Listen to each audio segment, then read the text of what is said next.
Shalom, bendiciones, bendiciones, que la paz del Rey esté con cada uno de ustedes. Estamos contentos de poder estar en una semana más del estudio de el primer siglo. Hemos estado viendo varios conceptos que son necesarios para el entendimiento de la escritura y tenemos que saber que nosotros, a medida que vamos aprendiendo, a medida que vamos viendo todos estos conceptos, los escritos se hacen más entendibles a nosotros. Hoy vamos a ver el Evangelio de Dios. Y yo creo que este va a ser uno de los conceptos que nos va a ayudar.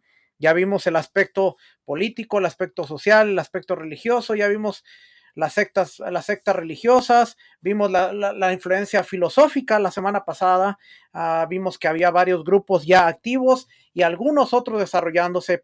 Pablo tuvo un encuentro con ellos. Yeshua indirectamente también estuvo en medio de este mundo y hoy vamos a entender un poquito acerca de lo que es el Evangelio de Dios. Así es que vamos a leer por aquí. El Evangelio de Dios. Vamos a definir qué es el Evangelio. ¿Ok? Existe un serio debate sobre hasta qué punto el género literario, vamos a verlo como un género literario, el género literario de un evangelio es exclusivo del cristianismo o es una modificación del modelo de las vidas judías de los profetas o de las biografías paganas. Así es que hay tres aspectos que tenemos que considerar. Uno, si es exclusivo del cristianismo, si es una modificación del modelo de la vida judía de los profetas o una biografía pagana. Eso lo vamos a descubrir el día de hoy. Es que la respuesta depende en qué parte de la relación de los evangelios con Yeshua, en qué parte de la relación de los evangelios con Yeshua. El primer evangelio canónico deriva de los recuerdos de lo que Yeshua hizo y dijo en vida, o es sobre todo una creación imaginativa que retrotrae creencias sobre el Yeshua post-resurreccional a su vida. Aquí hay varias posturas y esto lo vamos a ir hablando a medida que vayamos avanzando. Tenemos que considerar cuándo se escribieron los evangelios, porque la mayoría de los evangelios, o más bien dicho, todos los evangelios se escribieron después de la muerte y resurrección de Yeshua. Eso hay que tenerlo en consideración. Marcos se escribió en el año 55 y en adelante se escribe Lucas, Juan, Mateo. Ellos están escribiendo después, quizás unos 20, 22 años después de la muerte y la resurrección de Yeshua. Así es que algunos de ellos pudieron haber sido registros que se guardaron mientras Yeshua estaba caminando con ellos, pero no se escribieron en el tiempo de Yeshua. Se escribieron después. Y vamos a ver vamos a ver por aquí que dice aquí la palabra evangelión. Vamos a definir qué es la palabra evangelión. El uso de la palabra evangelio en tiempos de los escritos del primer siglo o en tiempos del Nuevo Testamento, evangelión, que significa buen anuncio, la palabra que traducimos como evangelio era evangelión o buen anuncio, no se refería a un libro o escrito, sino a una proclamación o mensaje. Esto es comprensible dado los antecedentes del término. Para nosotros, cuando nosotros decimos vamos a leer el evangelio, nosotros decimos, vamos a leer el Evangelio. El libro de Marcos, el libro de Mateo, el libro de Lucas. Pero realmente Evangelión era un buen anuncio, eran las buenas noticias. Y nos vamos a dar cuenta que Evangelión era una palabra secular, que se usaba secularmente. ¿El recurso cuál es? Esta es la traducción del libro Introducción al Nuevo Testamento. Déjenme ver si lo pongo por aquí. Este es, si mal no recuerdo, es Introduction.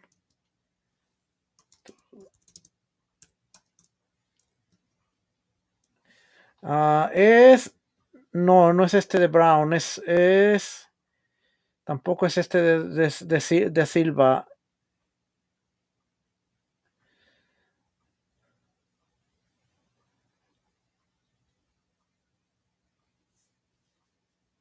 No me acuerdo ni cuál es ahora. Raymond Brown, es de Raymond Brown. Es este de aquí. Este es el recurso. An Introduction to the New Testament de Brown, de Raymond Brown. Es de Anchor Yale Bible.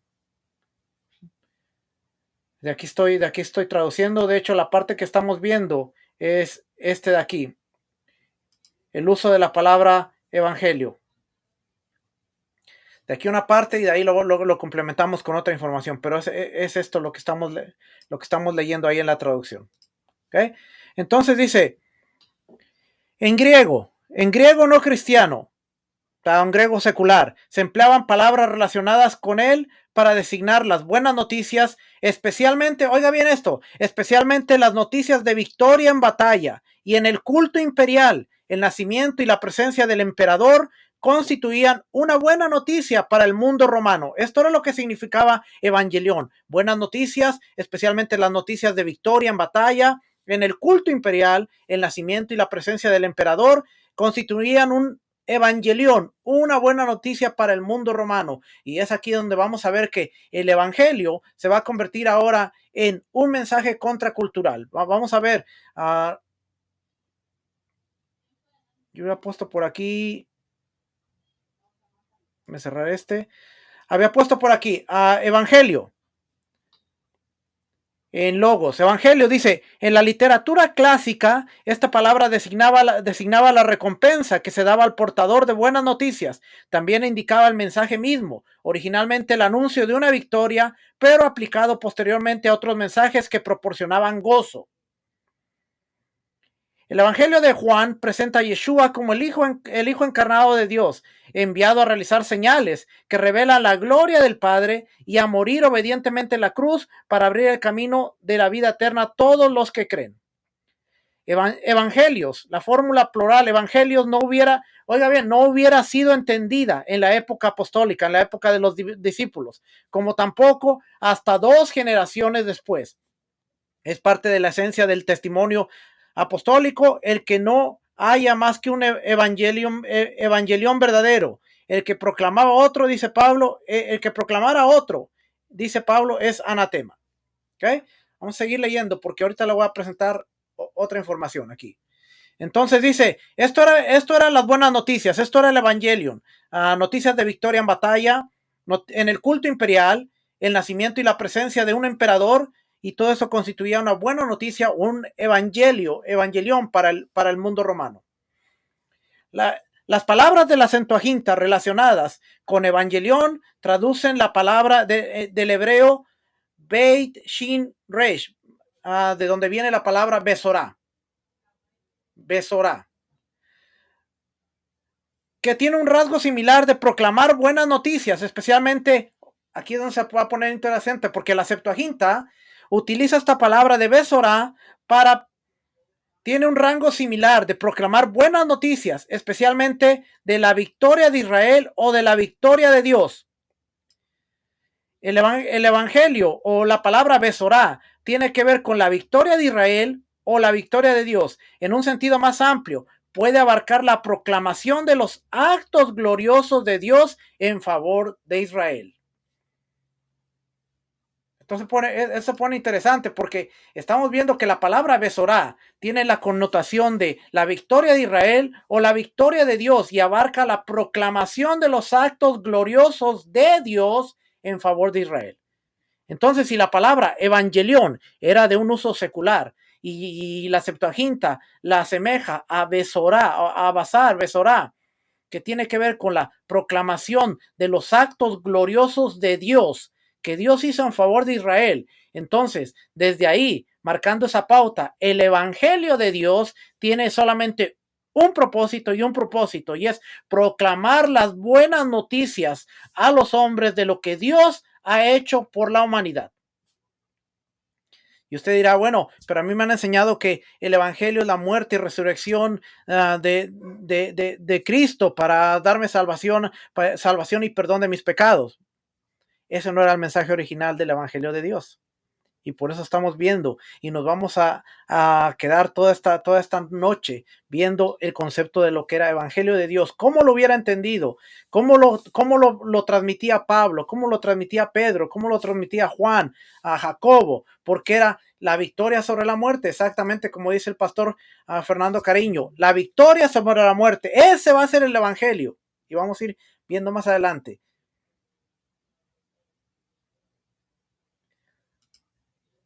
Juan Torres dice, el evangelio según el cristianismo hace referencia a los 4 evangelios, pero no bajo un contexto judío, sino uno que está fuera de la ley. Exacto, vamos a ver, vamos a ir viendo esos detallitos.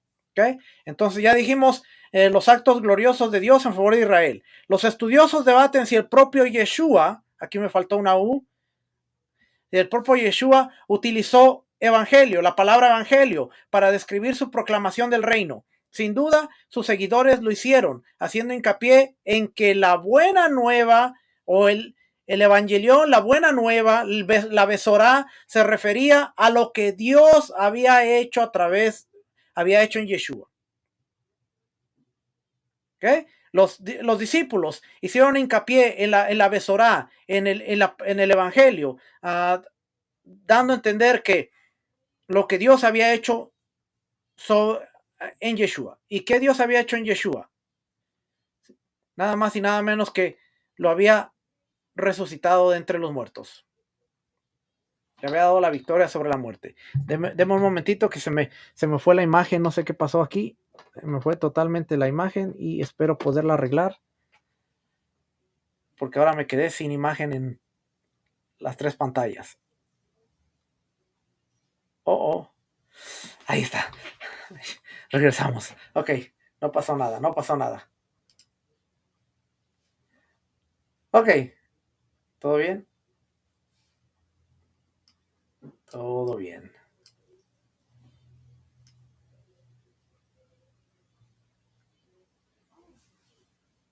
Ok, aquí estamos. Ya regresamos. Entonces, la buena nueva, la Besorá, se refería a lo que Dios había hecho en Yeshua. Y ahí entra lo que dice nuestro hermano Juan Torres, lo que dice Fer Cariño. El sistema tradicional se centra en los 4 evangelios, pero apartándose, solamente enfocándose en lo que hizo Yeshua para desligarse de lo que es la Torá y prácticamente implementar un nuevo movimiento. No, Yeshua los discípulos están proclamando lo que Dios hizo a través de Yeshua, que fue la victoria sobre la muerte. Por eso dice, en el Imperio Romano era un anuncio de victoria. Y Pablo lo está tomando ahora como la victoria sobre la muerte. La muerte ha sido vencida porque Yeshua ha sido levantado de entre los muertos. Vamos por aquí.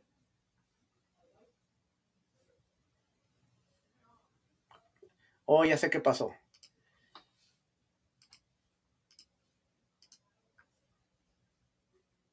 Aquí sí se está viendo bien, ¿va?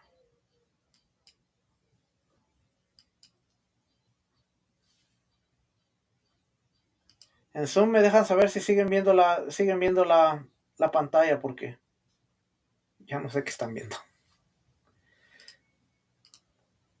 Ok.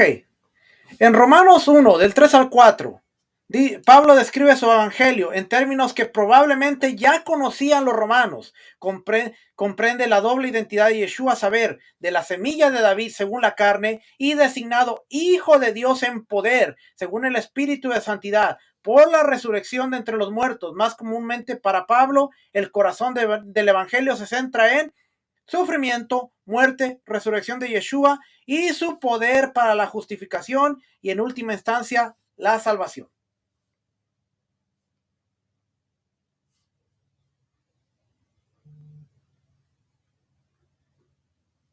No se ve la pantalla, ok, yo sabía que no se veía, se había ido todo. Ok, ahora sí, ahí la tienen.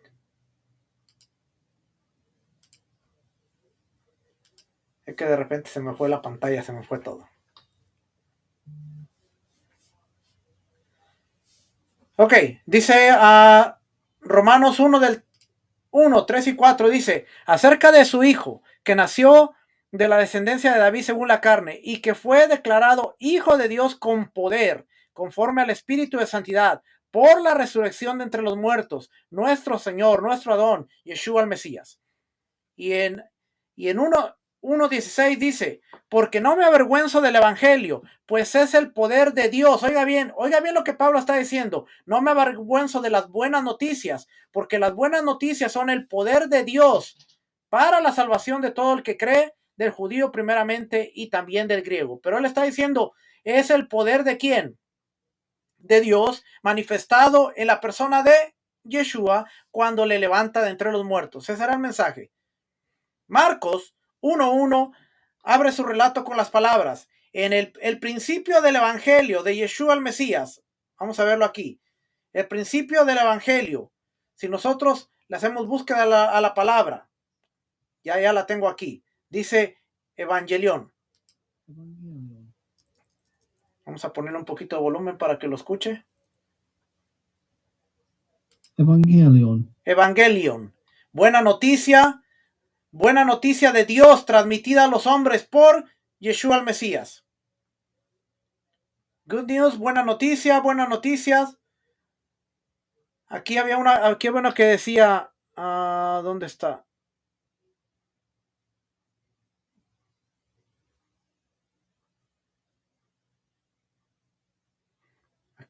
Aquí había leído yo una que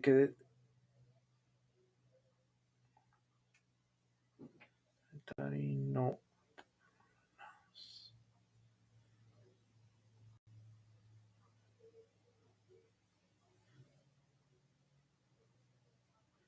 No me acuerdo dónde la leí. Pero si nosotros vamos a este recurso, que es este de aquí. Este es el New International Dictionary of the New Testament Teología, el diccionario, nuevo diccionario internacional de la teología del Nuevo Testamento y la exégesis.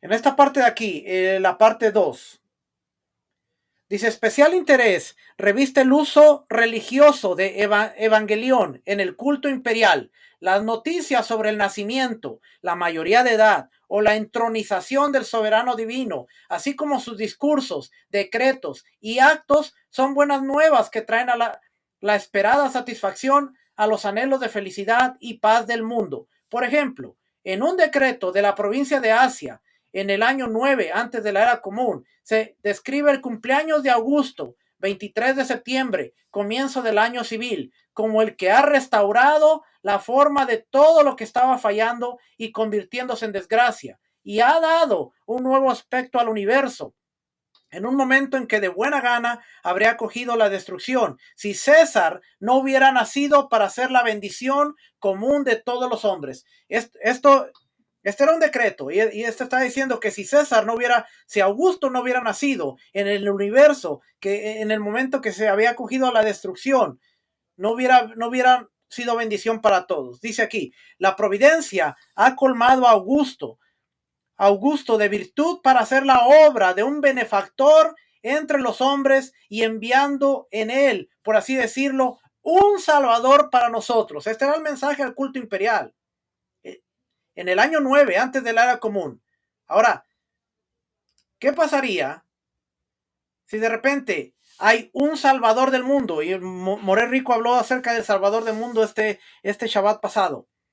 Salvador del mundo, el César, salvador del mundo. Pero de repente ahora se proclama a Yeshua como el salvador del mundo, como el soter, el que trae la salvación, las buenas nuevas. Y después hay un hombre que se levanta en una sinagoga y dice, el espíritu de Adonai, el espíritu de Dios está sobre mí, porque me ha enviado para levantar, para dar las buenas nuevas.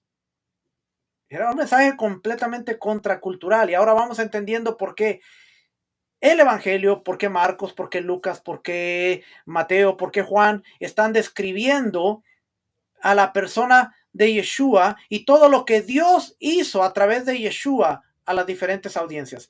Va a ir tomando un poco más de sentido a medida que vayamos avanzando. Déjenme seguir leyendo aquí esta.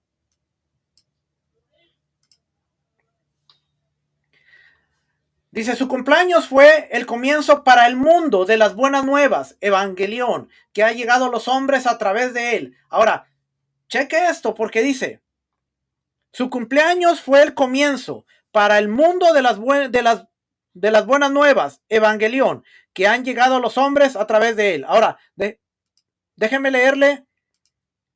Vamos a ir leyendo para que usted se dé cuenta. Si yo leo Lucas, no, este es Juan. Si yo leo Lucas, el anuncio que hacen los ángeles. Todo el capítulo 1 está lleno de todo esto.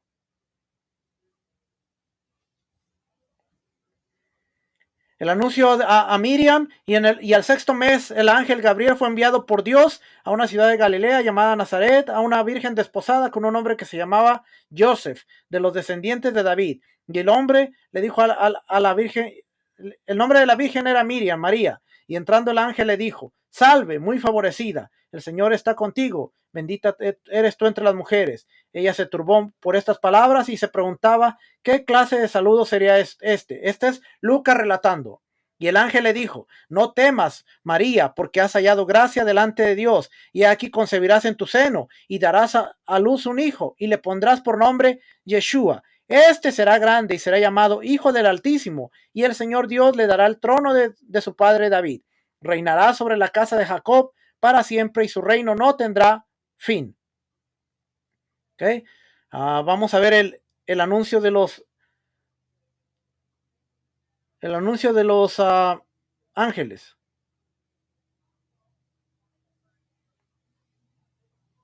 Y aconteció que en aquellos días que salió un edicto de César Augusto, acuérdense, este era el Salvador del mundo, era el que, porque él había nacido, ahora la benevolencia de Dios o la benevolencia había venido a un mundo que estaba condenado a la destrucción. Y de repente dice aquí, en la misma región había pastores que estaban en el campo cuidando de sus rebaños durante las vigilias de la noche. Y un ángel del Señor se les presentó y la gloria del Señor los rodeó de resplandor y tuvieron gran temor. Mas el ángel les dijo, no temáis, porque he aquí os traigo buenas nuevas de gran gozo. Les traigo un evangelio, les traigo una besorá de gran gozo, que será para todo el pueblo. Porque os ha nacido hoy en la ciudad de David un Salvador. Un Salvador. Esta palabra tiene que ser soter. Soter. Salvador, redentor, que era lo mismo que se creía que era Augusto César. ¿Qué es el Mesías, el Señor? Y les empieza diciendo ahí, ¿okay? ¿Dónde va a estar? Pero esta proclamación de los ángeles, que está diciendo, os traigo buenas nuevas, os traigo un evangelio de gran gozo, no es César, no es el imperio, sino que ahora es Yeshua, el hijo de David, que será el Salvador, que es un Salvador, ha nacido un Salvador. Voy a seguir leyendo por acá. Espero que tenga sentido aquí. Así es que Marcos abre su relato con las palabras, el principio del evangelión de Yeshua el Mesías, la buena nueva de lo que Dios ha hecho. Una vez proclamada Israel, se proclamará ahora y por Yeshua el Mesías a todas las naciones. Marcos 13:10 dice, pero primero el evangelio, las buenas nuevas deben ser predicados a todas las naciones. Implica el reino o gobierno de Dios que se hace presente en Yeshua, el gobierno de Dios que se hace presente en Yeshua, perdonando los pecados, curando a los enfermos, alimentando a los hambrientos, resucitando a los muertos, calmando las tempestades, un reino, un gobierno proclamado en sus enseñanzas y parábolas que tratan de señalar y contrarrestar los obstáculos humanos. Yeshua es un rey al que Dios hace triunfar, incluso cuando los enemigos lo han crucificado. Es un rey que aún recibe la resurrección a través del Padre. Aunque ni Mateo ni Lucas comienzan de la misma manera que Marcos, su perspectiva evangélica o del evangelio básica es muy parecida. Mateo presenta a Yeshua proclamando el evangelio del reino. Mateo 4:23. Yeshua iba por toda Galilea, enseñando sus sinagogas, proclamando el evangelio del reino y sanando toda enfermedad y toda dolencia, las buenas nuevas. Mateo 9:35. Yeshua recorría todas las ciudades y aldeas enseñando en las sinagogas de ellos, proclamando las buenas nuevas del reino y sanando toda enfermedad y toda dolencia. Fíjense que cada vez que dice que predicaba o enseñaba las buenas nuevas, el evangelio viene acompañado de sanidad. Mateo 24:14. Y este evangelio, estas buenas nuevas del reino, se predicarán en todo el mundo como testimonio a todas las naciones y entonces vendrá el fin.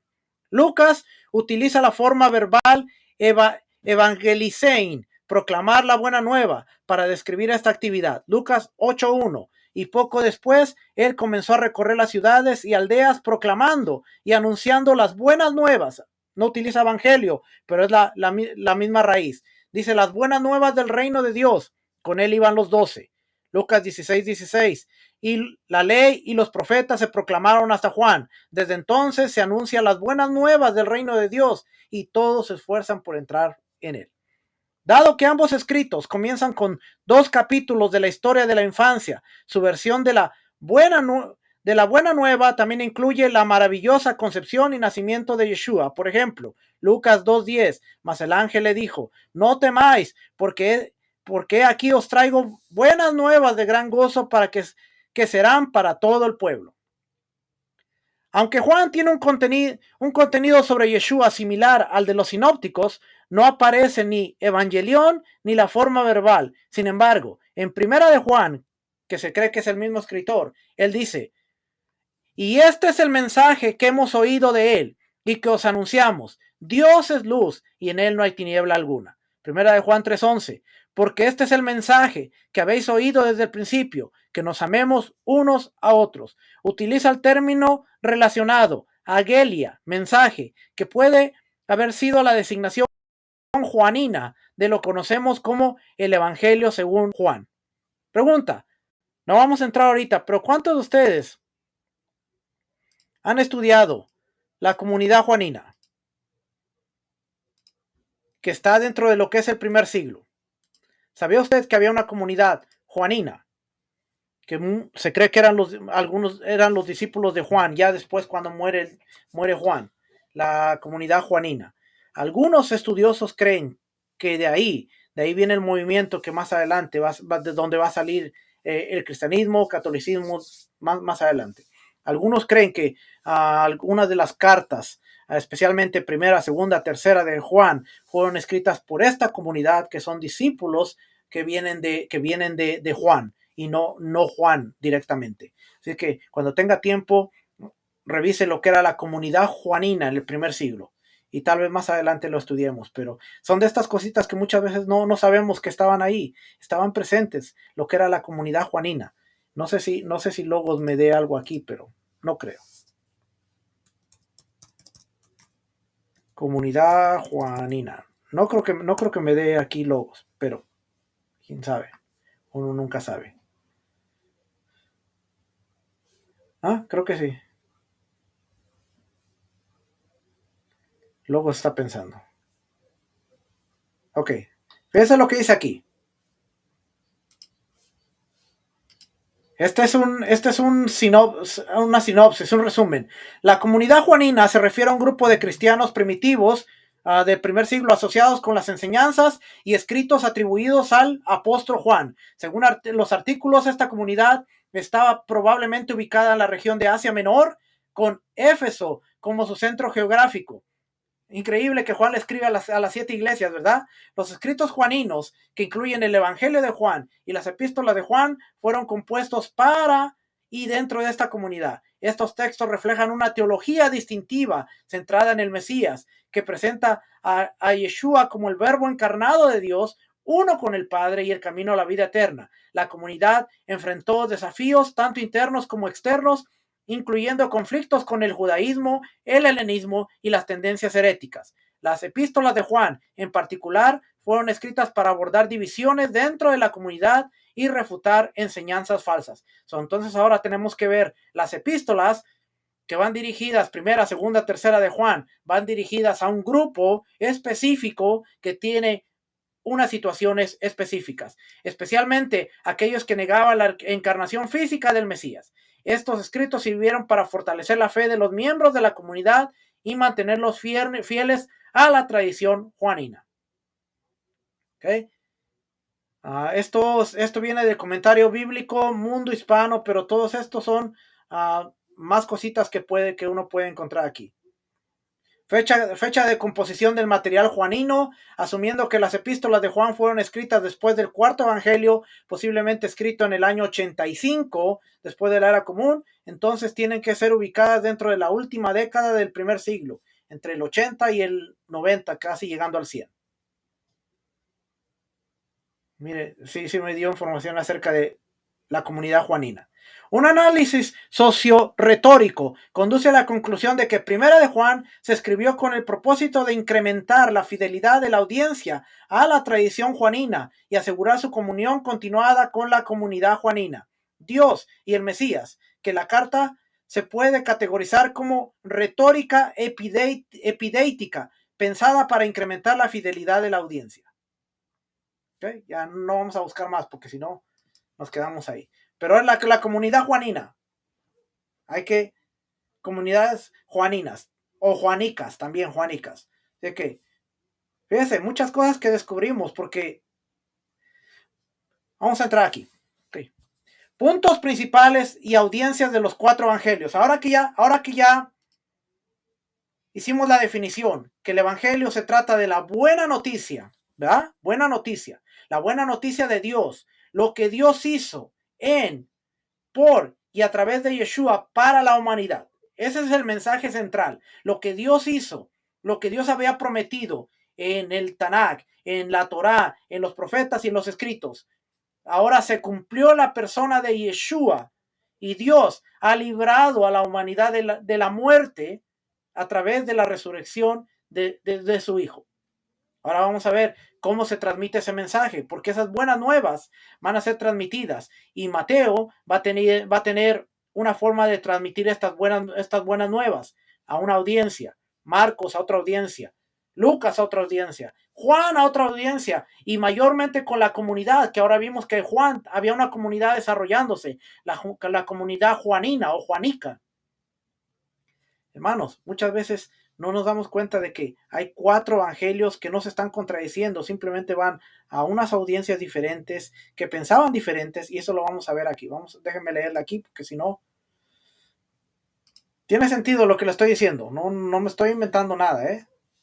Ok, puntos principales, evangelio, las buenas nuevas de Mateo. Puntos principales, presenta a Yeshua como el Mesías prometido y el cumplimiento de las profecías del Tanakh, porque era para una audiencia judía. Subraya el reino de los cielos, por eso se va a ver una y otra vez el reino de los cielos en el libro de Mateo.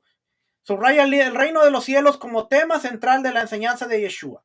Contiene un enfoque especial en la Torá y la justicia, mostrando cómo Yeshua cumple y profundiza la Torá. Mucha gente toma Mateo capítulo 5 para decir, no, Yeshua estaba refutando la Torá. No, el evangelio o el libro, voy a tratar de no usar la palabra evangelio. El libro de Mateo está mostrando cómo Yeshua cumple y profundiza la Torá. Está estructurado en 5 discursos principales, reflejando el paralelo con los 5 libros de Moisés. ¿Cuántos de ustedes no sabían que Mateo tiene una estructura de 5 discursos principales? Esa es la estructura de todo el libro de Mateo. 5 discursos que están reflejando el paralelo con los 5 libros de la Torá de Moisés. Mateo resalta la genealogía y el linaje de Yeshua desde Abraham y David. ¿Por qué? Porque tenía que ser el hijo, la simiente, la semilla de David. Mateo del 1 al 17, la genealogía muestra desde Abraham hasta David y cómo Yeshua viene de la descendencia de David. Su audiencia.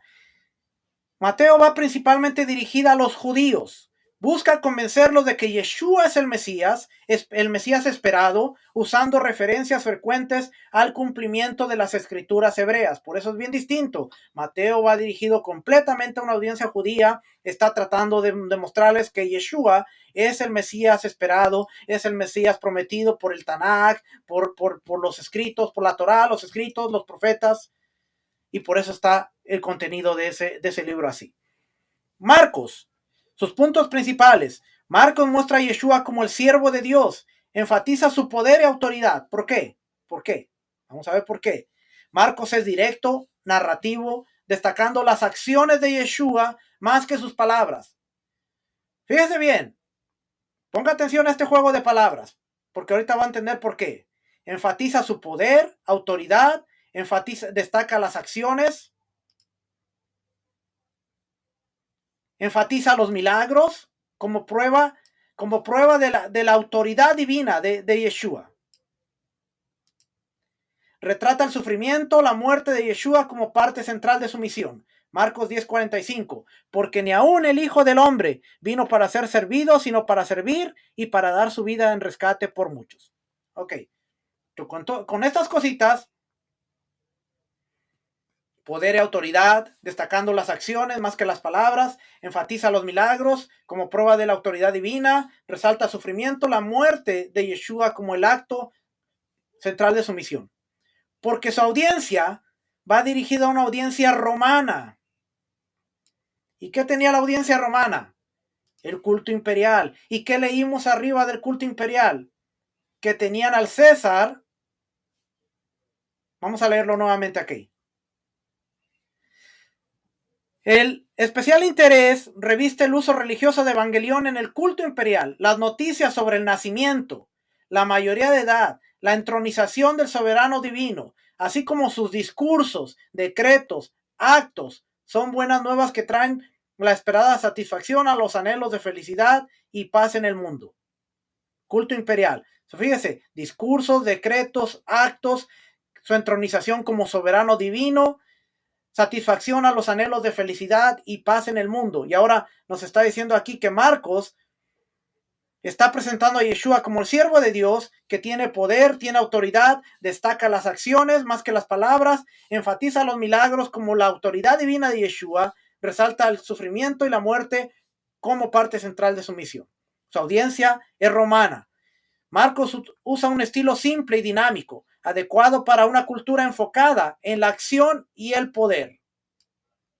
Por eso Marcos es tan distinto. Lucas presenta a Yeshua como el Salvador universal, mostrando compasión por los marginados, los pobres, los pecadores, las mujeres, los extranjeros. Enfatiza la humanidad de Yeshua, destacando su nacimiento, infancia, emociones humanas. Contiene parábolas únicas como la del hijo pródigo y el buen samaritano. Lucas 15 y Lucas 10, 25 al 37. Subraya la obra del Espíritu y la importancia de la oración. Su audiencia, escrito para gentiles, por eso se enfoca tanto en los marginados, los pobres, los pecadores, las mujeres, los extranjeros, porque va para una audiencia gentil, en particular griegos y personas de mentalidad helenista. Busca mostrar a Yeshua como el Hijo del Hombre. Por eso en todo el Evangelio de Lucas aparece muchas veces el Hijo del Hombre. En Mateo aparece el Hijo de Dios. Hay un contraste. Mientras que Mateo lo pone como el Hijo de Dios. ¿Dónde está? Por ahí estaba, el Hijo de Dios. Lucas lo pone como el Hijo del Hombre. Redentor de toda la humanidad. Juan enfatiza a Yeshua como el Hijo de Dios, destacando su naturaleza divina. Contiene discursos extensos y profundos como el diálogo con Nicodemo, Juan 3, el sermón del pan de vida, Juan 6, resalta temas teológicos como la luz, el agua viva, la verdad y la vida eterna. Increíble que Juan es el libro que aparecen los yo soy el camino, la verdad y la vida, yo soy el buen pastor, yo soy. Incluye los yo soy de Yeshua afirmando su identidad divina. Juan 8:58. Yeshua les dijo, en verdad os digo, antes de que Abraham naciera, yo soy. Mucha gente que está relacionando este yo soy con el yo soy del Padre. Nada que ver. ¿Okay? Va dirigido a una audiencia universal. Busca fortalecer la fe de los creyentes en Yeshua como el Mesías y el Hijo de Dios y atraer a nuevos creyentes de todas las culturas. Un resumen comparativo. Evangelio, Mateo, Marcos, Lucas y Juan. Tema principal en Mateo, Yeshua, el Mesías judío. Marcos, Yeshua, el siervo y obrador de milagros. Mateo va para los judíos. Marcos va para los romanos. Lucas, Yeshua el Salvador universal. Gentiles, especialmente los griegos. Juan, Yeshua el Hijo de Dios, universal para todos. El siglo II atestigua el uso de evangelion para designar los escritos cristianos. La pluralidad de evangelios escritos hizo necesaria la utilización de denominaciones distintivas, por lo que a finales del siglo II se antepusieron títulos a los evangelios canónicos en la forma el Evangelio según Marcos, el Evangelio según Mateo. Y cuando entró la Iglesia Católica, pues ahora cambió el Evangelio. Interesante. Voy a poner la cámara. Se empezaron a conocer, en el siglo II se empezó a conocer como el Evangelio de según Mateo, el Evangelio según Marcos, el Evangelio según Lucas. Cuando viene la Iglesia Católica y empieza lo que era la que hacía la santificación, no recuerdo bien la palabra correcta, que las personas se convertían en santos. Entonces ahora ya no era Marcos, sino era San Marcos. Ya no era Lucas, sino era San Lucas. Increíble que hoy, en el sistema tradicional, cuando se lee la palabra, la mayoría de nuestros hermanos cristianos leen, vamos a leer la escritura y vamos a leer la palabra según el evangelio según San Marcos, el evangelio según San Lucas. Esa es una forma católica que se sigue arrastrando en la iglesia cristiana. Ponga atención cuando se lee la Biblia, no para juzgar, sino para que vea cómo el adoctrinamiento y la tradición que se viene arrastrando llegó a la iglesia cristiana. Y cuando el hermano cristiano abre la Biblia, él abre la Biblia y dice, vamos a leer la escritura, vamos a abrir la palabra según el evangelio según San Marcos, el evangelio según San Lucas, el evangelio según San Juan. Yo le digo porque yo lo escuchaba muchas veces. Yo a las iglesias que visitaba, la iglesia a la que me congregaba, el pastor que yo tenía, él no lo hacía por mal, sino es como tú aprendiste, ¿no? Es algo que se aprendió. Y decía, los beatificaban, gracias. Cuando los empezaron a beatificarlos, y ya no era Marcos, era San Marcos, ya no era Lucas, era San Lucas, ya no era Pedro, era San Pedro, pues ahora eso se viene arrastrando. Y hoy la mayoría de los hermanos, sin querer, están usando una forma totalmente católica, porque dicen, el evangelio según San Marcos. Ok, pero Marcos no era un santo. La iglesia católica lo hizo santo. Entonces, cuando tú dices San Marcos, tú estás de acuerdo a que lo que hizo la iglesia era correcto. Se puede hacer una beatificación de las personas. Pero en el segundo siglo se empezaron a conocer los evangelios en la forma del evangelio según Marcos. La existencia de evangelios más allá de los canónicos es una cuestión complicada por cuestiones terminológicas. 1. Relativamente pocas obras no canónicas se llamaban a sí mismas evangelios. Por ejemplo, el protoevangelium, es decir, el protoevangelio de Jacobo o Santiago, la mayor parte de la colección de Nag Hammadi y de lo que tenemos como el evangelio de Pedrono se describen a sí mismos como evangelios. El título, evangelio, se ha utilizado para referirse a obras no canónicas independientemente de su autodenominación. A veces el uso es neutro y pretende simplemente designar una obra sobre Yeshua, a diferencia de epístolas, apocalipsis, etc. Otras veces el uso es tendencioso y pretende atribuir a una obra no canónica un rango igual al de una obra canónica. En la antigüedad, esto podía ser una reivindicación de aquellos a los que la Iglesia Mayor designaba como herejes, la Iglesia Católica. Hoy en día, a veces es la práctica de eruditos revisionistas que intentan destronar el canon, como por ejemplo, como ejemplo de la amplitud del uso bajo el título de los evangelios completos de Miller. Ofrece el texto de 17 evangelios. Hay 17 evangelios según Miller. Ofrece el texto de 17 obras, más algunos dichos sueltos, los 4 evangelios canónicos, 2 reconstrucciones completamente hipotéticas, una colección de signos de Juan y el documento Q de Mateo y Lucas, 4 fragmentos de papiros que no llevan ninguna autodesignación, 2 obras sobre la infancia de Yeshua, ninguna de las cuales se designa a sí mismo como evangelio, 4 colecciones de dichos de Nag Hammadi, ninguna de las cuales en su propio texto se designa a sí misma como evangelio, y el evangelio secreto de Marcos, que Clemente de Alejandría describe como una forma combinada del Marcos canónico. Así que, según él, hay 17 documentos que son denominados evangelios. Acuérdense, buenas nuevas.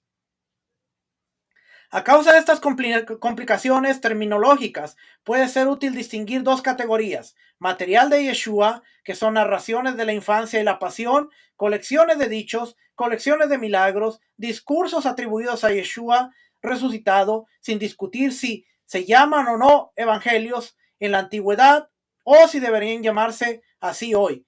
Y está lo que se llaman evangelios, es decir, narraciones completas como las que encontramos en los 4 escritos canónicos que abarcan al menos un lapso del ministerio público, pasión, resurrección y combinan milagros y dichos.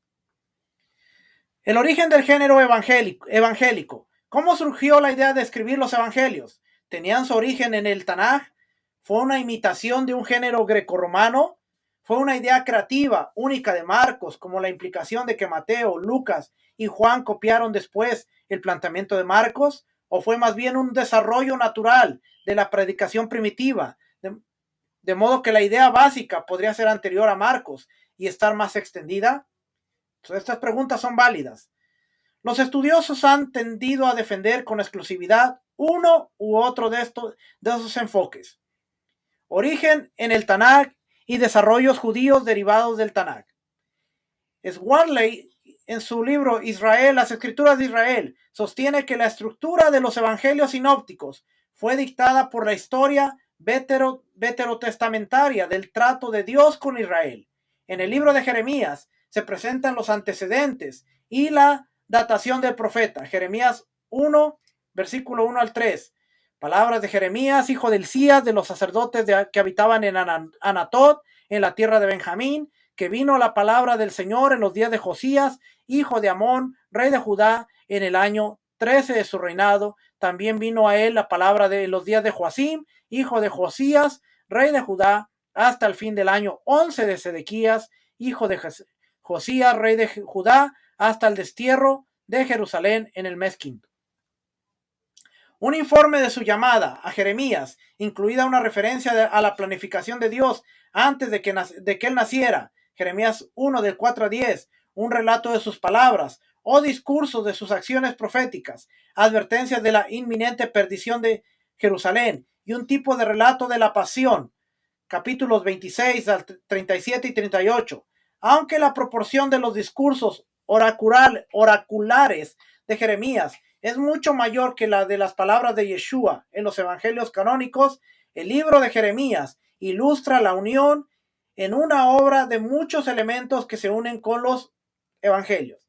Hacia el siglo I, después de la era común, encontramos una obra judía que se llama Las vidas de los profetas, que relatan unos pocos o muchos detalles sobre los diversos profetas. Por ejemplo, nacimiento, signos, hechos dramáticos, muerte y lugar de enterramiento. Ve la vida de los profetas. Este documento incluía nacimiento, signos o señales, hechos dramáticos, muerte y lugar de enterramiento. Probablemente escrita en griego, esta obra puede reflejar la influencia de las antiguas biografías que ahora describimos. Origen a imitación de las biografías profanas, la segunda postura. Entre la abundante literatura grecorromana de los siglos inmediatamente anteriores y posteriores al Mesías, había varios tipos de biografías. Por ejemplo, las vidas de los griegos y romanos famosos de Plutarco, las vidas de los Césares, de Suetonio, la vida de Apolonio, de Tiana de Filostrato, y las vidas de los antiguos filósofos de Diógenes, Laercio, los que proponen como homólogos de los evangelios y tienen tonalidades divergentes. O sea, había documentos que tenían la vida de los griegos y romanos de Plutarco, la vida de los Césares, la vida de Apolonio, todos estos estaban ahí. En primer lugar, los eruditos hablan a veces de aretalogía, como un género especial de biografía en el que un hombre divino, Theos, Aner, con dones preternaturales, obra milagros. A pesar de la apelación de Filóstrato, no está claro que existiera tal género definible, y en muchos de los paralelismos son posteriores a Marcos, o sea, se escribieron después de Marcos. En segundo lugar, Schuller-Henry señala la biografía laudatoria, en la que la principal preocupación es mostrar la grandeza de la figura. Y el problema aquí es que muchas veces nosotros pensamos en los evangelios que están mostrando la grandeza de Yeshua, cuando realmente, si nosotros vemos el mensaje, los evangelios están mostrando la grandeza de Dios que se está revelando a través de Yeshua. La salvación vino a los hombres. Dios mandó la salvación. Desde Lucas está diciendo desde el primer capítulo. Aquí le pondrás Yeshua, porque Él salvará. Es el vehículo que Dios ha traído a la humanidad para que encuentre la salvación. Pero la mayoría de las personas se centra en la figura de Yeshua como el evangelio de Yeshua, pero realmente es el evangelio de Dios a través de Yeshua. ¿Ok? Porque muchas veces la mentalidad está centrada que el evangelio de Dios es Yeshua. O más bien el evangelio de Jesús, el evangelio de Cristo. No, el evangelio es de Dios. Dios dio el evangelio, Dios dio las buenas nuevas que se cumplieron a través de Yeshua. Fueron dadas a través de los profetas, a través de la Torá, a través de los escritos y ahora están cumplidas en la persona de Yeshua. Todo lo que Dios dijo, todas las buenas nuevas. Ahora Mateo, Lucas, Marcos, Juan están resaltando el evangelio de Dios, las buenas nuevas de Dios que se han cumplido a través de su siervo, a través de su hijo, Yeshua. Ese es el evangelio. Pero la mayor parte del tiempo la gente le quita la mirada a lo importante, la grandeza de la figura. La grandeza de la figura aquí siempre es el Padre y siempre será el Padre. Ya no sé ni qué apretar yo por acá. Areteología del griego antiguo, arete, excelencia, virtud, en sentido estricto, es una narración sobre hechos milagrosos de una figura divina. Gracias, mi hermano. Esa es la areteología. En el caso de los filósofos, especialmente, se hace hincapié en sus enseñanzas y en una idealización de lo más noble de su vida, destinada a fomentar el aprecio y la imitación. Sin embargo, hay que pasar por alto las diversidades entre las biografías laudatorias propuestas para aislar tal subgénero, por lo que su definibilidad es incierta. En tercer lugar, Talbert, que considera la presentación de inmortales y de eternos, los humanos, a veces engendrados por dioses, podían convertirse en inmortales al morir, mientras que los eternos eran seres divinos que descendían a la tierra, vivían como humanos y luego ascendían de nuevo al cielo. Sostiene que Mateo, Marcos y Lucas presentan a Yeshua como un inmortal, mientras que Juan lo retrata como un eterno, una comparación que necesita ser seriamente matizada.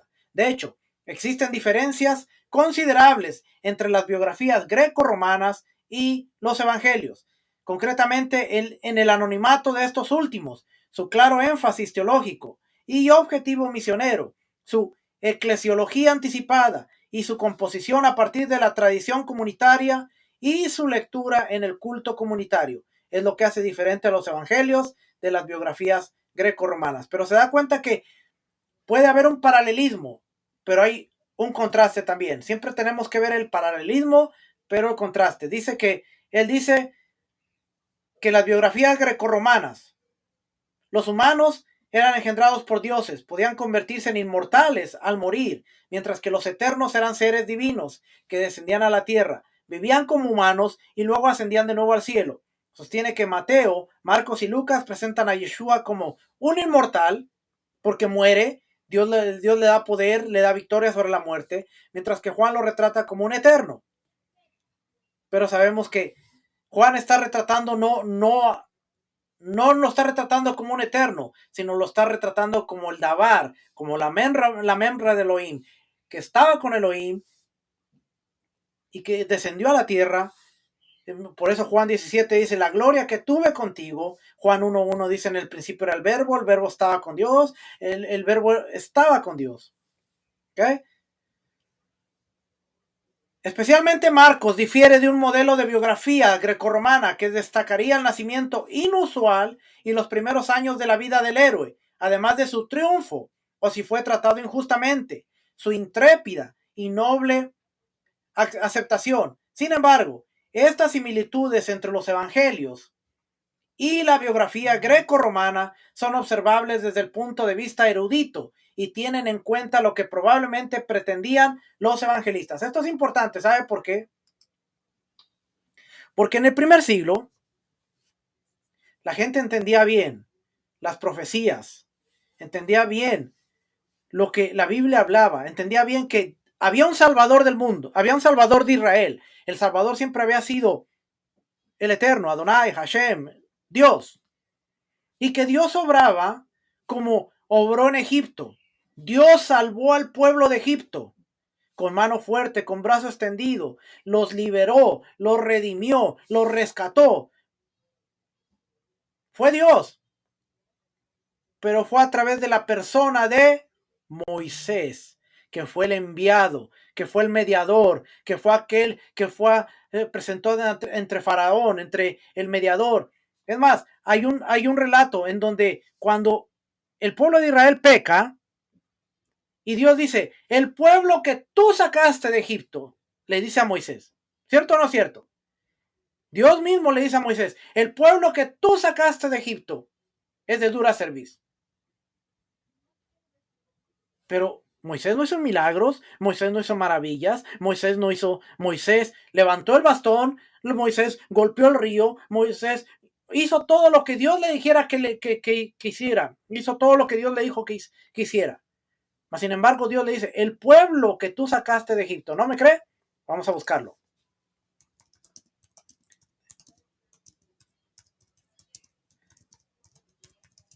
Está en la Biblia.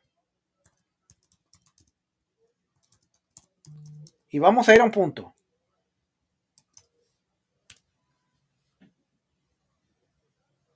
Sí, Moisés golpeó el río cuando se convierte en sangre. Éxodo 33:12. Vamos para allá.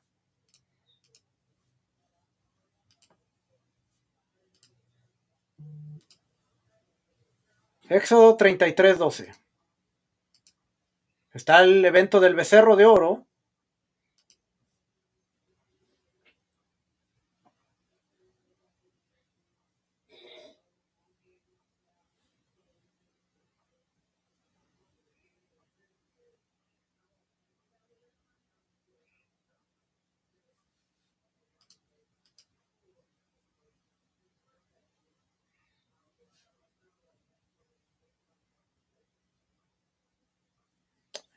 Creo que es el 1. Más para acá.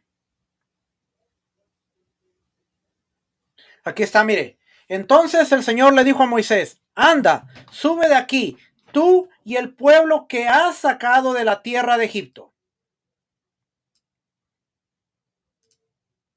Dios le dice a Moisés, hey, sal de aquí, tú y el pueblo que has sacado de la tierra de Egipto, del cual juré a Abraham, Isaac y a Jacob, diciendo, a tu descendencia la daré. Y enviaré un ángel delante de ti, y echará fuera al cananeo, al amorreo, al fereceo. Pero fíjate esta frase interesante que dice, el pueblo que has sacado.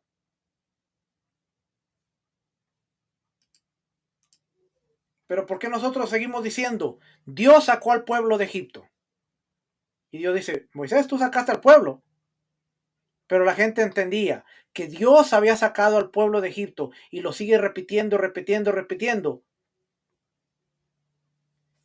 Gracias, mi hermana. Éxodo 32:7 también. Vamos a leerlo.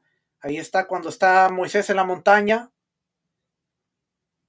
Éxodo 32:7 dice, entonces el Señor habló a Moisés.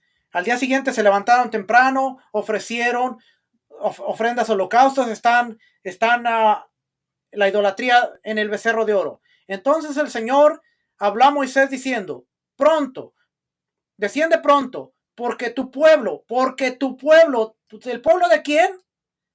El Señor le habló a Moisés diciendo, desciende pronto, porque tu pueblo que sacaste de la tierra de Egipto se ha corrompido.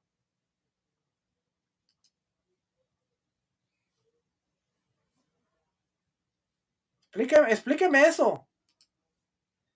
Explíqueme eso, porque Dios es un Dios fuerte y celoso. Y no comparte su gloria con nadie. No, ¿cómo puedes decir que es el pueblo de Dios y ahora que es el pueblo de Yeshua? Bueno, tenemos un antecedente en donde Dios dice, este es mi pueblo, pero después le dice a Moisés, hey, desciende pronto porque tu pueblo y el pueblo que tú sacaste de Egipto se ha corrompido. Y más adelante le dice, hey, ve, sube, tú y tu pueblo, el pueblo que tú has sacado, ve y ve a la tierra, llévalos, porque yo le prometía a Abraham que se las daría. La gente entendía bien, somos el pueblo de Dios, pero hay un representante, hay un mensajero real, y en este caso Moisés actuaba como mensajero real. Y, increíble, porque dentro de lo que era el mensajero real en el antiguo Medio Oriente portaba la legalidad, portaba el título, portaba como si fuera el mismo dignatario que lo había enviado. Era como si lo estuviera ahí. Marcha Balas le dijo a Rico Cortés en estos días que el versículo que dice, si me has visto a mí, has visto al Padre, era un lenguaje de yo estoy representando al Padre. ¿Por qué cuando Artajerjes o el rey Asuero en el libro de Esther, cuando dice que se quita el anillo y se lo da al hombre malo? ¡Buh! No puede contradecir el decreto, no puede quebrantar el decreto que Naamán había decretado. Porque al darle el anillo, él portaba la misma autoridad que tenía el rey. Por eso cuando Faraón se quita el anillo y se lo da a José, porque ahora iba a ser la imagen de Faraón en la tierra de Egipto. Si nosotros entendemos esto, vamos a entender que cuando Yeshua viene, él porta la imagen, porta la autoridad, porque ahora es lo que Dios va a hacer a Israel, lo que Dios le prometió a Israel a través de Yeshua. Pero no es Yeshua, sino es la autoridad que Dios le dio a Yeshua.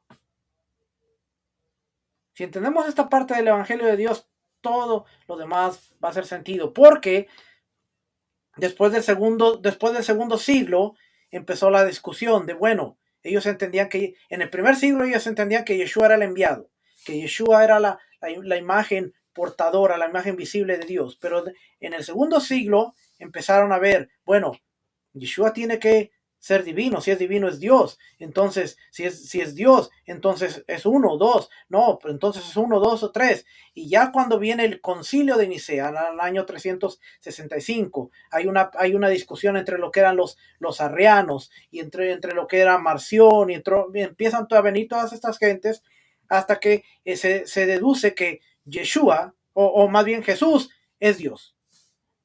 Y 2000 años, casi 2000 años después, ¿cuál es la pelea más grande que se tiene dentro de lo que raíces hebreas? No, ese maestro es un loco porque él no dice que Yeshua es Dios, él dice que él es el mensajero real. Él está mal. En el primer siglo es como si estuvieran atacando a los arrianos. Que los arrianos estaban diciendo, él es el enviado, él es la imagen de Dios, pero no es Dios. Y hoy, 2000 años después, seguimos con las mismas discusiones, no. Y hay algunos más afrentados, como dicen los puertorriqueños, más afrentados, a unos más valientes, como decimos en México, que dicen, no, si tú no dices que Yeshua es Adonai, no eres ni mi hermano, no te puedo llamar ni hermano.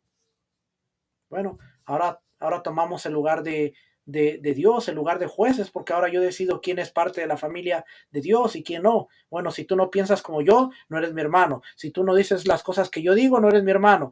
Bueno, lo mismo.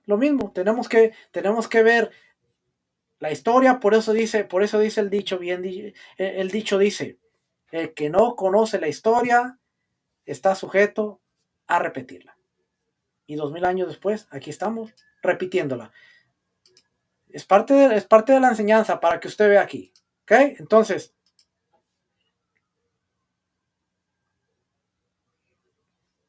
es probable que muchos oyentes, lectores del siglo I, familiarizados con las biografías grecorromanas, no hubieran sido tan precisos y hubieran considerado los evangelios casi como vidas del Mesías, sobre todo Mateo y Lucas, que comienzan con un relato de la infancia, algo similar a las biografías grecorromanas.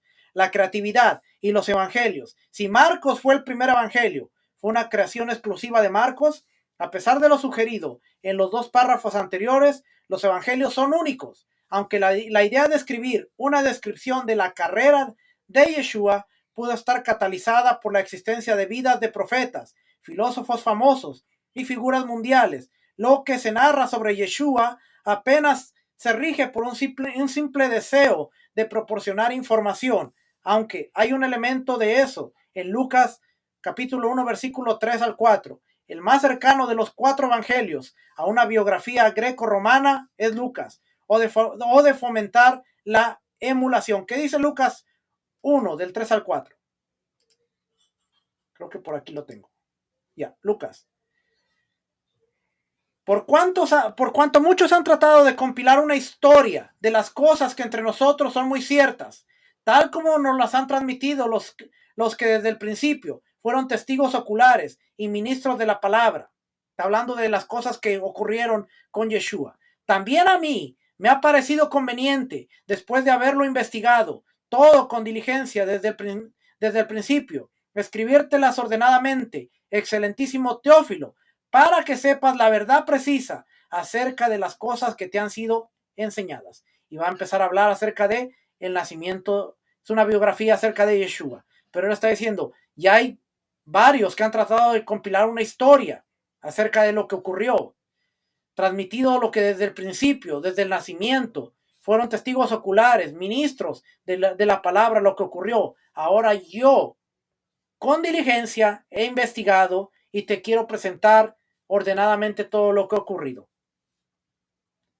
Es, es como una introducción a lo que era una biografía greco-romana. Como vimos anteriormente, al hablar de la palabra evangelión, hay un sentido en el que se le relata es para recibir una respuesta de fe y traer la salvación.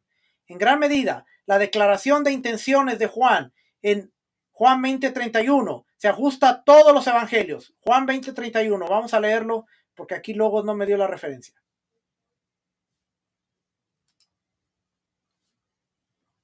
Esto se aplica a todos los evangelios. ¿Qué dice Juan? 20:31 dijimos, ¿verdad?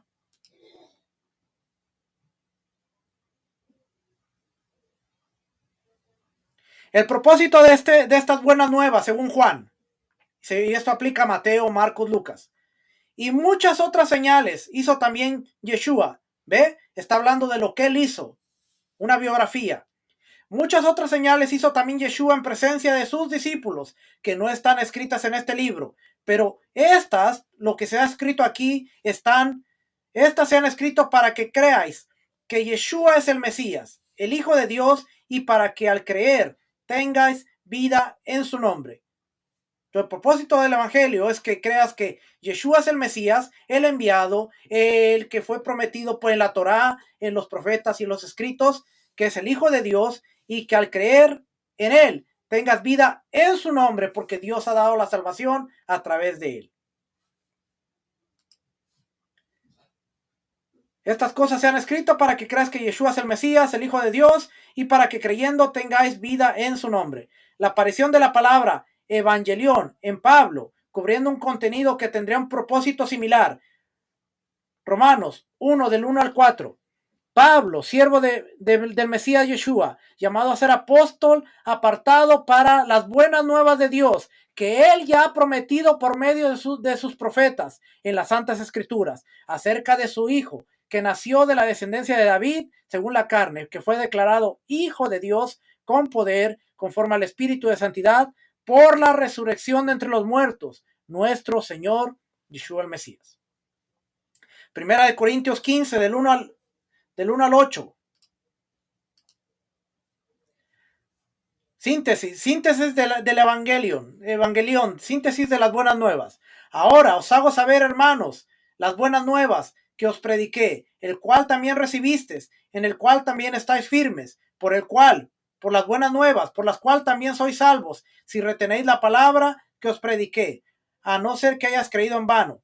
Porque yo os entregué en primer lugar lo mismo que recibí, que el Mesías murió por nuestros pecados, conforme a las Escrituras. Y aquí está citando Isaías 53, Mateo 26:4, Lucas 24:25. Entonces Yeshua les dijo: oh insensatos y tardos de corazón para creer todo lo que los profetas han dicho. ¿No era necesario que el Mesías padeciera todas estas cosas y entrara en su gloria? Y comenzando por Moisés y continuando con todos los profetas, les explicó lo referente a él, al Mesías, en todas las Escrituras. Ahora Pablo está diciendo, conforme a las Escrituras, que fue sepultado y que resucitó al tercer día, conforme a las Escrituras, que se apareció a Kefas y después a los 12, luego apareció a más de 500 hermanos a la vez. Lucas le llama los testigos oculares, la mayoría de los cuales viven aún, pero algunos ya duermen. Después apareció a Jacobo, luego a los apóstoles, y el último de todos, como a uno nacido fuera de tiempo, se me apareció también a mí. Primera de Corintios 11, del 23 al 26. Porque yo recibí del Señor lo mismo que os he enseñado, que el Señor Yeshua, la noche en que fue entregado, tomó pan, después de dar gracias, lo partió y dijo: este es mi cuerpo que es para vosotros, hacer esto en memoria de mí. De la misma manera tomó también la copa después de haber cenado, diciendo: esta copa es el nuevo pacto en mi sangre, hacer esto cuantas veces la bebáis en memoria de mí. Está haciendo alusión a lo que es el pacto renovado. Significa que Marcos no fue ciertamente el primero en reunir el material de Yeshua con un propósito de salvación, aunque la suya fuera la narración completa más antigua conservada, la de Marcos. Y al último de todos, como uno nacido fuera de tiempo, se me apareció también a mí, Pablo. Sí, está hablando de Pablo. ¿Cuánto ingenio fue necesario para construir una narración de buenas nuevas completa sobre Yeshua? La respuesta depende en parte de la historiosidad de la narración, si fue ficción o realidad. Por un lado, diversos estudiosos juzgarían ficción gran parte de lo que narra Marcos. Para algunos, el relato de la pasión es ficticio, creado en gran parte a partir de reflexiones sobre el Tanakh. Para algunos, Yeshua era un maestro de sabiduría y las narraciones de los milagros y la resurrección eran creaciones propagandísticas para hacer que Yeshua compitiera con otras figuras portentosas. Para algunos, Yeshua era un mago que curaba por diversos medios y la enseñanza de la sabiduría era una creación para hacerlo respetable. Si algo de esto fuera cierto, habría sido necesaria mucha creatividad para pasar de lo que Yeshua era en realidad a la imagen verosímil, pero muy diferente de lo que pintan los evangelios. Esta es la postura y dice, si fuera así, se necesitaría de una mente muy creativa para pasar de lo que era la realidad, según lo que leímos aquí, a la imagen que nos presentan los evangelios. Por otra parte, un número aún mayor de eruditos juzgaría factual gran parte de lo que narra Marcos. Esto es la gran mayoría de eruditos hoy en día. Supongamos que Yeshua fue bautizado por Juan el Bautista y que proclamó la llegada del reino de Dios, tanto con dichos, parábolas que desafiaban las actitudes arraigadas de la gente, como curando a los enfermos, expulsando lo que él consideraba demonios. Supongamos que despertó la antipatía de los dirigentes judíos por ejercer una libertad demasiado soberana respecto a la Torá, por pretender hablar en el nombre de Dios de un modo que ellos desafiaban arrogante, y por desafiar a la administración del templo mediante acciones y advertencias. Entonces, el propio Yeshua habría suministrado el tipo de material que finalmente se incluyó en los evangelios, por mucho que ese material se desarrollara a lo largo de las décadas que lo separaron de los evangelistas. Los retratos de Yeshua. Sin embargo, incluso en este último caso, la producción de los evangelios exigió una selección del material de Yeshua. En consecuencia, resulta útil distinguir tres retratos: el Yeshua real, el Yeshua histórico y el Yeshua de los evangelios. Un retrato del Yeshua real incluiría todo lo interesante sobre él: fechas exactas de nacimiento. Lucas habla del edicto, del censo. Muerte, está relatado en la mayoría de los libros. Detalles reveladores sobre sus padres: José, María. Mateo habla acerca de que Joseph quería dejar a Miriam y su familia, cómo se llevaba con ellos, cómo creció, cómo y dónde trabajaba para ganarse la vida antes de empezar a predicar. Joseph era carpintero. ¿Qué aspecto tenía? ¿Cuáles eran sus preferencias en cuanto a comida y bebida? Si enfermaba de vez en cuando, si tenía buen humor, era simpático y caía bien a los aldeanos de Nazaret, etcétera. Muchas de estas cosas no las tenemos. En los evangelios no tenemos nada parecido a esos detalles, y su falta es la razón por la que muchos eruditos se resisten a describir los evangelios como biografías o vidas del Mesías. La conciencia de esa deficiencia es importante para los lectores, que de otro modo podrían acercarse a los evangelios del mismo modo en que se acercarían a la vida de una figura moderna famosa, sin ninguna sensación de selectividad evangélica tendenciosa. Un retrato del Yeshua histórico es una construcción erudita basada en la lectura por debajo de la superficie evangélica y en la eliminación de todas las interpretaciones, ampliaciones y desarrollos que pudieran haber tenido lugar en los 30 a 70 años que separaron su ministerio público, su muerte, de los evangelios escritos. Porque Yeshua vivió en los años 30. Los evangelios se terminaron en los años 70. La validez del constructo depende de los criterios empleados por los eruditos investigadores. El reconocimiento detallado del cuadro evangélico refleja acontecimientos posteriores a la vida de Yeshua. Fue promovido primero y con más ardor en dos últimos siglos por escépticos que deseaban desafiar la teología cristiana tradicional. Por eso la búsqueda inicial del Yeshua histórico tuvo un tono desacreditador, como si el Mesías de la fe tuviera poco que ver con el Yeshua de la historia. Porque el Yeshua de la fe se fue mutando y se fue alterando, y entre más corría el tiempo, este Mesías de la fe se parecía muy poco a Yeshua de la historia. Y hoy, de hecho hoy, se sigue teniendo un debate de si el Mesías de la fe, el Mesías que presenta el cristianismo, el Mesías que presenta aún dentro de raíces hebreas, es realmente el Mesías histórico. ¿Por qué? Porque a veces nuestra mentalidad es, yo creo que ya voy a ir terminando aquí con esto, nuestra mentalidad es Yeshua, especialmente si nosotros estamos comprometidos con una teología. Yeshua es Dios. Vamos a tener una mente cerrada a ver un Yeshua histórico, porque hemos construido un Yeshua o un Jesús de la fe. Pregunta, le voy a hacer una pregunta. ¿Yeshua se podían purificar? La respuesta es sí. Yeshua, de acuerdo a la Torá en la cual él caminaba, Yeshua tenía que hacer ciertos ritos para eliminar esa impurificación, que él no buscó. Simplemente él tocó un muerto, se postró, se puso sobre una niña, la hija de Jairo. Dice que estaba muerta, estaba durmiendo, estaba muerta. Él entró en un lugar donde había un cadáver.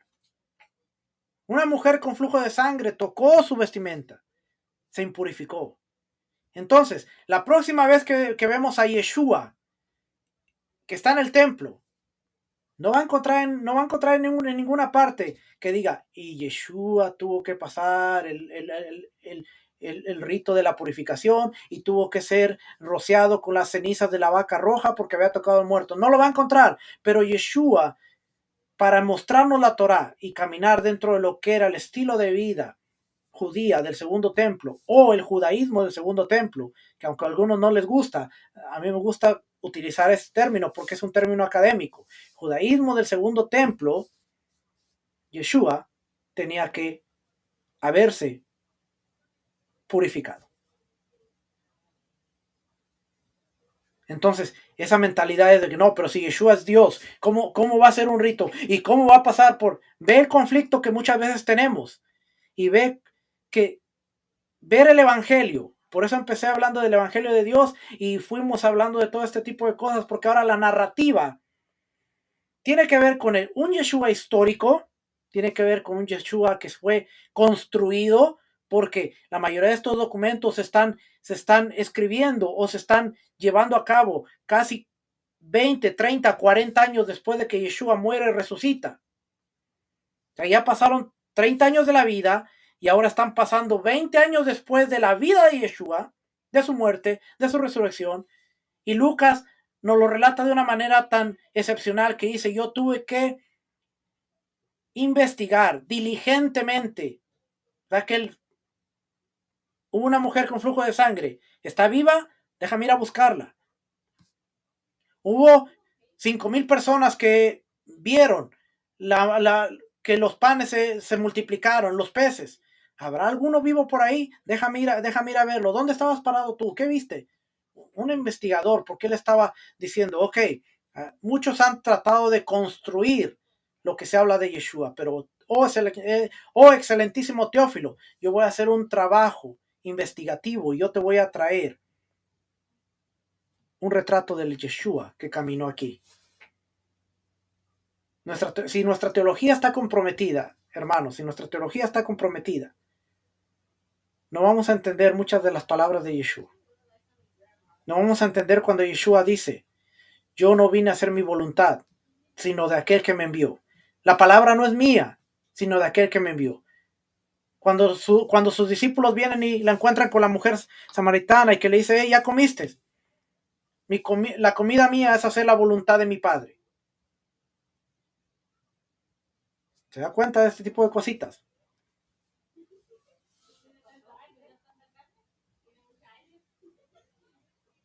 La próxima semana hablamos de esto, vamos a hablar de Yeshua histórico y vamos a seguir hablando de este tipo de cositas. Ahora, el Yeshua histórico no necesariamente tiene que estar peleado con el Yeshua de la fe, sino que el Yeshua histórico te va a validar el Yeshua de la fe. Siempre y cuando el Yeshua de la fe sea coherente con lo que era el Yeshua histórico. Y para que sea coherente, tenemos que haber un hombre que caminó, guardó los mandamientos, guardó la Torah, guardó las observancias. La vez pasada una persona dijo, es imposible que Yeshua haya hecho selihots. Yo hice un comentario y yo nunca, en ningún momento yo dije que Yeshua hiciera selihots. Pero si nosotros investigamos, dentro del periodo del segundo templo, había salmos, había lecturas como la de Nehemías y lecturas como la de Daniel, que se hacían para, para pedir esa petición a Dios. Las elijot, los perdones, pedir ahí. Entonces, es muy probable que Yeshua dentro del segundo templo hubiera un tipo de liturgia que él siguiera. Y la gente empieza, no, pero si él era Dios, si él no pecaba, si él no tuvo pecados, ¿de qué va a pedir perdón? ¿De qué se va a arrepentir? Daniel estaba pidiendo perdón por todo el pueblo de Israel. ¿Quiere ver? Vamos a ver. Y ahí ya, le juro que ya, ahora sí ya. Vamos a ver Nehemías, capítulo 10.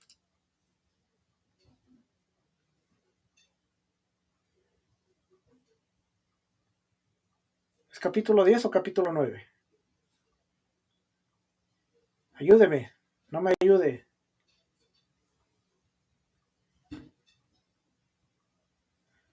No me diga que acaba de hacer las Elijos.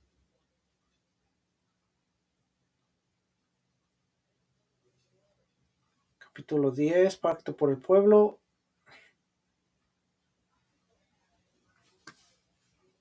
Capítulo 9.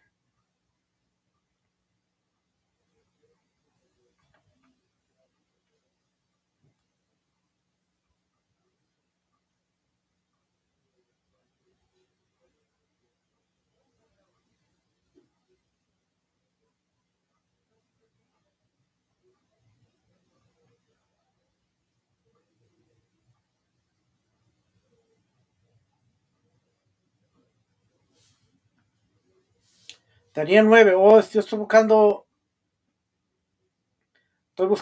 Nehemías. Ok, discúlpeme. Vamos a ver, Daniel.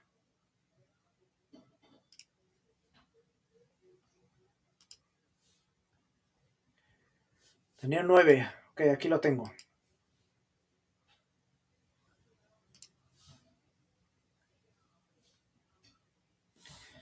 Versículo 3. Volví mi rostro a Dios el Señor para buscarle en oración y súplicas, en ayuno, silicio y cenizas. Pregunta. ¿Ayunó Yeshua? ¿Por qué ayunó Yeshua? ¿Y por qué fue un periodo de 40 días en el desierto? Solo pregunta, solo le estoy haciendo una pregunta. ¿Ok? Solo es una pregunta. Ahora sí voy a leer aquí.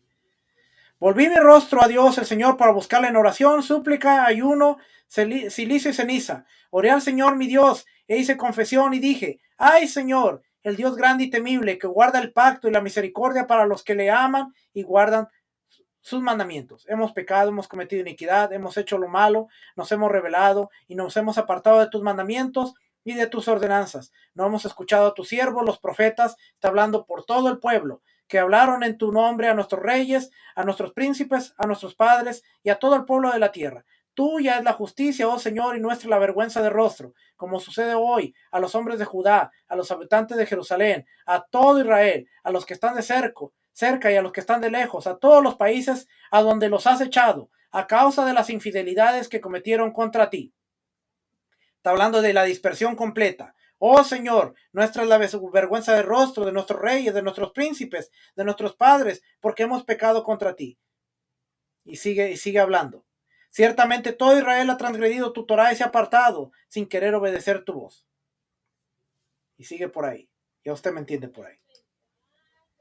Así es que Yeshua está haciendo este tipo de clamor, este tipo de ruego, este tipo de súplica. ¿Yeshua pecó? No. ¿Estaba pidiendo por los pecados de él? No. Pero él era enviado que estaba representando a la humanidad. Y es muy lógico que él ahora estuviera dentro de esta temporada, estuviera presentándose como la humanidad, el representante de la humanidad. Y ahora estuviera diciendo, hemos pecado. ¿Quién? Él? No, la humanidad. Hemos cometido inequidades. No hemos guardado tus mandamientos. ¿Quién? Él? No, toda la humanidad, porque ahora él es el representante y él va a cargar con el pecado de toda la humanidad. Entonces, ¿cómo podemos decir que él cargó el pecado de toda la humanidad y no podemos decir que él oró por el pecado de la humanidad? Es ilógico, entonces él sí puede cargar el pecado, pero él no puede hacer súplicas por el pecado. La próxima semana vamos a seguir. No eran Selijot, era lo que estaba antes del Selijot. Los Selijot se desarrollaron después viene de la Edad Media, vienen los que son los poemas y vienen cosas más, pero el esquema específico estaba ahí. Había oraciones, había arrepentimientos, había súplicas. Cuando Yeshua viene y dice que los evangelios nos dicen, Mateo tomó pan y lo bendijo. ¿Qué es lo que usted piensa cuando dice tomó pan y lo bendijo? ¿De qué forma se bendecía el pan? Barú ata Adonai Eloheinu melech haolam amotzi lehem mijares. Bendito eres tú, Adonai, Elohim nuestro, Rey del universo, que traes el pan de la tierra. Tomó la copa y la bendijo. ¿Sabía usted que ese tipo de oraciones se desarrollaron por los sabios para cumplir un mandamiento de bendecir el fruto del campo, el fruto de la vid? Mas, sin embargo, cuando vemos al Yeshua histórico, que toma un pan, que toma un vino, y está haciendo una verajá, está haciendo una bendición, ahí no decimos nada. Y está orando al Padre que ha bendecido la tierra, que ha bendecido el fruto de la vida. El Padre nuestro, vosotros oraréis, Padre nuestro que estás en los cielos, santificado sea tu nombre. Exactamente. Ahí vemos que él está desarrollando la oración. La próxima semana regresamos porque esto va a ser el complemento de lo que es el Evangelio de Dios y ya vimos que no es tan fácil como decir, Marcos está presentando un Evangelio, Lucas está presentando un Evangelio, Juan, sino que hay una mezcla entre lo que es la persona histórica, lo que ellos construyeron después de la muerte y resurrección de Yeshua, y Lucas viene y dice, yo hice algo diligente, una investigación diligente y aquí está. Cada uno de los evangelios, cada una de las buenas nuevas de los diferentes autores tiene una audiencia en particular y por eso lo hace distinto. Juan es el evangelio que da más dolor de cabeza a todo el mundo. Viene de una comunidad juanica, que está lidiando con el precursor de lo que era el gnosticismo. Y ahora hace algo interesante el libro de Juan, que está presentando a Yeshua como la membra de Dios, como el verbo de Dios, como aquel que estaba con Dios. Interesante, porque muchas veces no pensamos esto. Leemos el Evangelio y creemos que eso es, Yeshua es Dios, Él es el Hijo de Dios porque Él es Dios porque ahí lo dice. Tenemos que indagar un poquito más, ser más diligentes. La próxima semana regresamos. Que el Eterno les bendiga, el Eterno les guarde, familia. Bendiciones a todos. Shalom. Bendiciones.